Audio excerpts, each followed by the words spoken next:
Hey everyone, welcome back to the channel. Today, I'm gonna show you how to change opacity in Procreate.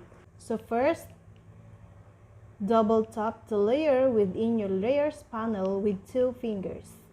The quickest way to access a layer's opacity slider is to double tap on it within the layers panel. Begin by opening your layers panel in the top right corner of your screen. Use 2 fingers to tap on the layer you want to adjust the opacity.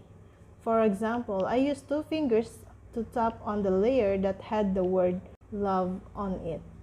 Once you tap on your layer with 2 fingers within your layers panel, you'll see an opacity slider appear at the top of your screen. Use your finger to adjust the opacity. Slide your finger to the left to decrease the opacity and slide it to the right to increase it.